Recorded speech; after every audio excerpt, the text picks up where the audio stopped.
Mesdames, Messieurs, bonjour, ravi de vous retrouver pour cette nouvelle édition du JT Cultures et Marchés. Nous commencerons cette émission en évoquant un regain de compétitivité du blé français sur le marché mondial. Nous intéresserons ensuite au retour des pluies en Amérique du Sud avant d'estimer les perspectives de la future solde française de blé. Enfin, nous ferons un focus sur l'accélération des exportations américaines de maïs.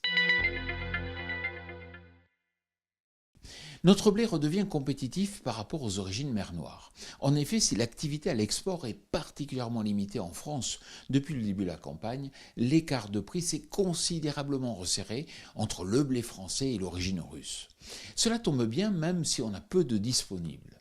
Si le Maroc est récemment revenu aux achats, c'est au tour de l'Algérie de lancer à présent un appel d'offres. Mais attention, si le blé français semble désormais compétitif, les tensions diplomatiques entre l'Algérie et la France pourraient nous exclure du tour de table.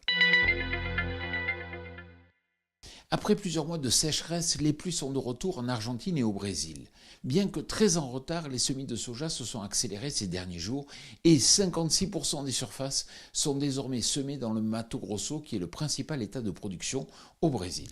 Les potentiels de production sont élevés. L'Office Conab estime une production brésilienne de soja à 166 millions de tonnes, en forte hausse par rapport aux 147 millions de tonnes de l'an passé. Mais attention, la récolte est encore loin. À cause de la pluie, à peine 21% des surfaces françaises de blé étaient semées au 21 octobre, selon FranceAgriMer. Mais une fenêtre climatique favorable aux travaux des champs s'est ouverte et elle devrait durer. Après une année catastrophique en 2024, les surfaces françaises pourraient bondir de plus de 400 000 hectares pour dépasser les 4,6 millions d'hectares. 3,6 millions de tonnes, c'est le volume de maïs américain vendu la semaine dernière. Il faut savoir que la récolte de maïs progresse rapidement aux États-Unis, avec désormais 81% des surfaces moissonnées. Résultat, 23,5 millions de tonnes de maïs ont déjà été exportées depuis le début de la campagne, soit 40% de l'objectif annuel fixé par l'USDA. Reste à savoir si le résultat des élections américaines risque ou non d'entraver les flux de maïs et de soja entre les États-Unis et la Chine. Car je vous le dis souvent, dans un monde de plus en plus chaotique, l'impact de la géopolitique pèse de plus en plus sur les marchés agricoles.